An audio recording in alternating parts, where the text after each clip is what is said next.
Assalamualaikum warahmatullahi wabarakatuh. Di sini saya akan menjelaskan tentang pengertian pendekatan tematik integratif IPA IPS kurikulum 2013.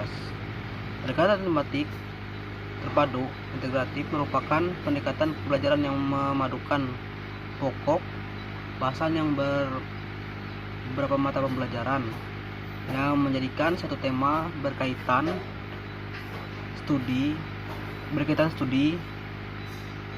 dan memberikan pengalaman bermakna kepada siswa. Melalui pembelajaran terpadu, siswa dapat mengalami langsung 3 dalam proses pembelajaran.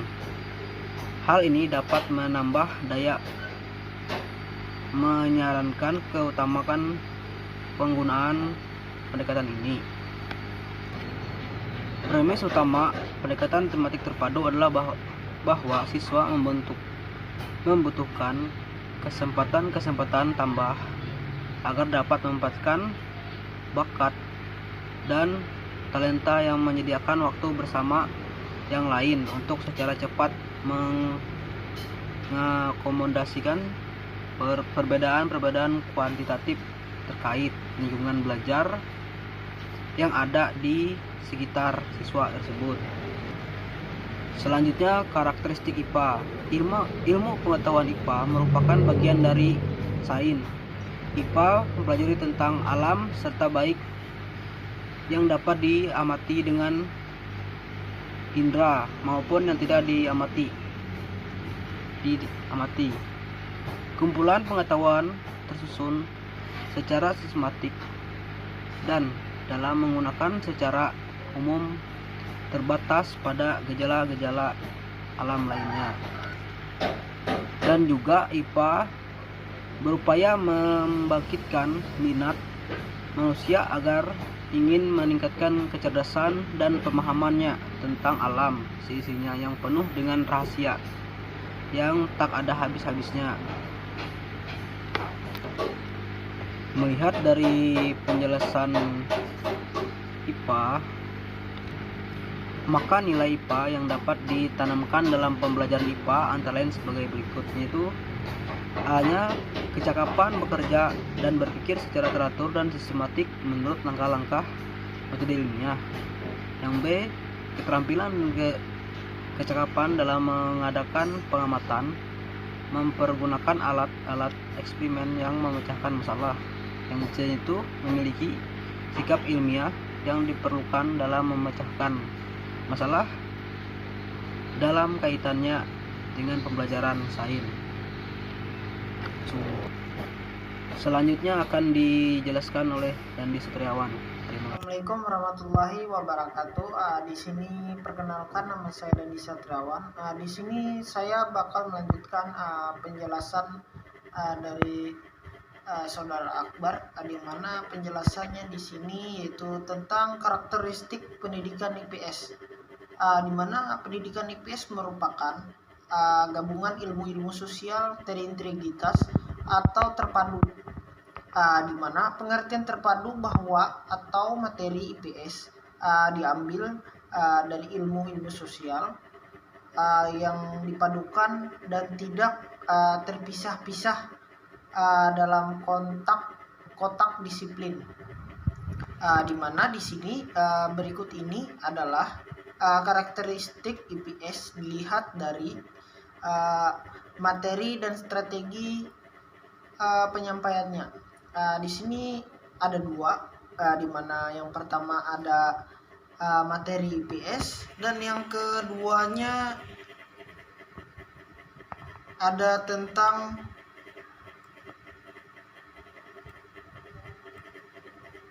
strategi penyampaian IPS.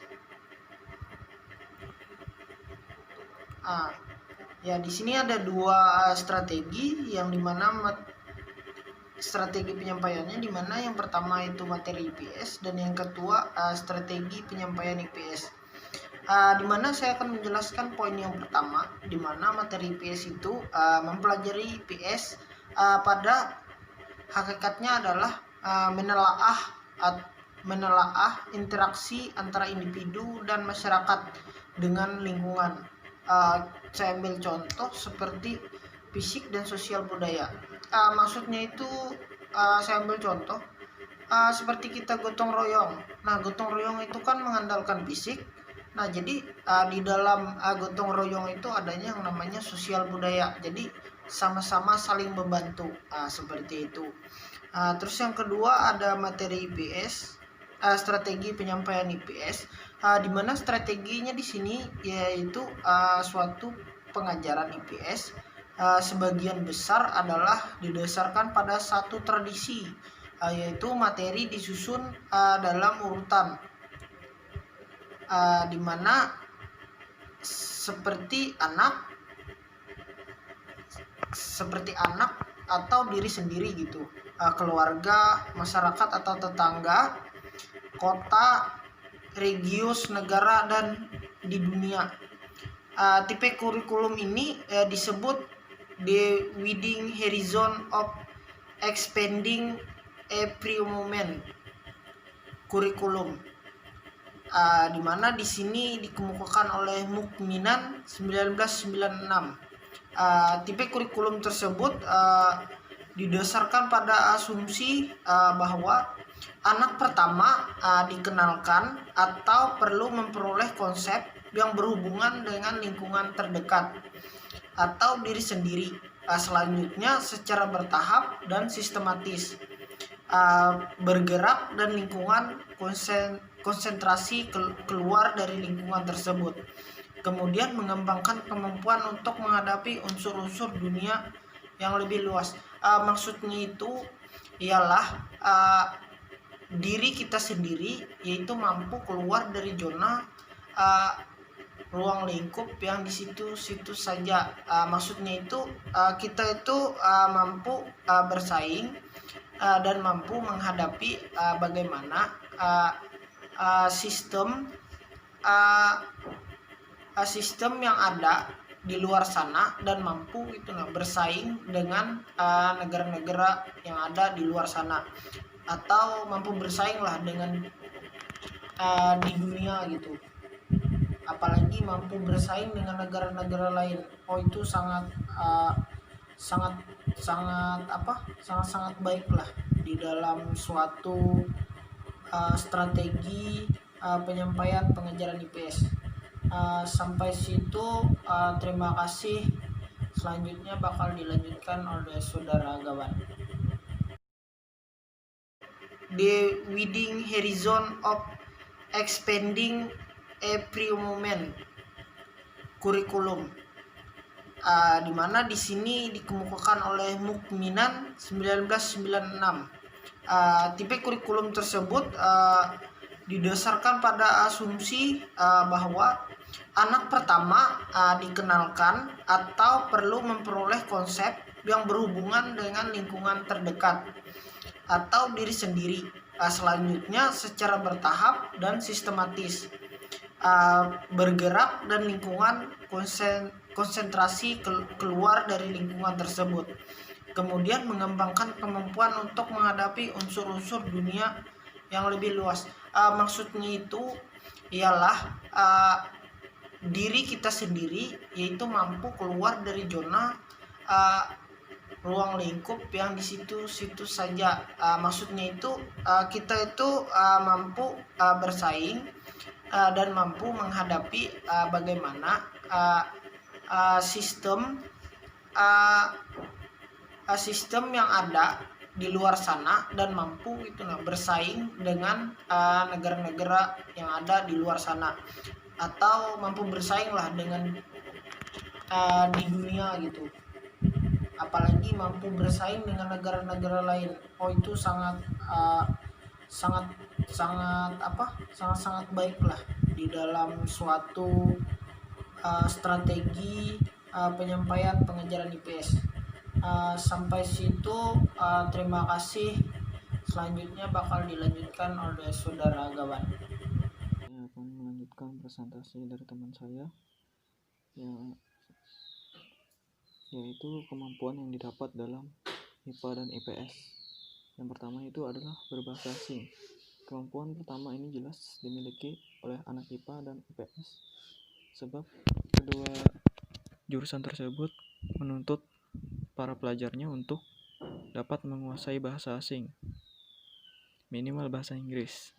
Jadi meskipun ada pelajaran yang berbeda di keduanya, kedua jurusan tersebut masih memiliki mata pelajaran yang sama. Selanjutnya itu berhitung. Untuk kemampuan yang satu ini, ada beberapa orang yang saling mengatakan jika anak IPA lebih jago berhitung daripada anak IPS. Namun kenyataannya anak IPS juga memiliki kemampuan berhitung yang gak kalah hebat. Hanya saja terdapat perbedaan objek yang dihitung sehingga menyebabkan pembelajaran matematika anak IPA dan IPS sedikit berbeda. Yang ketiga, menganalisa suatu masalah. Kalau kemampuan ini biasanya sering dianggap lebih dikuasai oleh anak IPS, sebab dengan segala hal yang ada di dalam kehidupan sosial menjadikan anak IPS lebih terbiasa menganalisa suatu permasalahan. Namun, sama seperti kemampuan berhitung, objek yang dianalisa oleh anak IPA dan IPS sangatlah berbeda. Yang selanjutnya ada berkomunikasi dengan baik. Baik anak IPA maupun IPS pada dasarnya sama memiliki kemampuan berkomunikasi dengan baik. Ini karena semua jurusan di sekolah pasti mengajarkan cara berkomunikasi dengan baik. Oleh karena itu, kemampuan yang satu ini pasti dimiliki kedua jurusan tersebut. Anak IPA dan IPS pasti sama-sama memiliki kemampuan yang satu ini, sebab mereka diwajibkan untuk menghafalkan rumus-rumus yang terkait dengan pembelajaran mereka masing-masing. Jika anak IPA harus menghafal di pembelajaran biologi, fisika, kimia, dan matematika, maka anak IPS harus menghafal di pembelajaran ekonomi, geografis, dan matematika. Meskipun berbeda jurusan, akan tetapi sebenarnya kalian memiliki beberapa kemampuan yang sama. Jadi jangan menganggap jika itu anak IPA itu lebih baik dari jurusan yang lain, dari jurusan IPS. Sebab keduanya sama-sama memiliki keunggulan di bidang tertentu. Bahkan memiliki kemampuan dasar yang sama. Ya, sekian dari presentasi saya.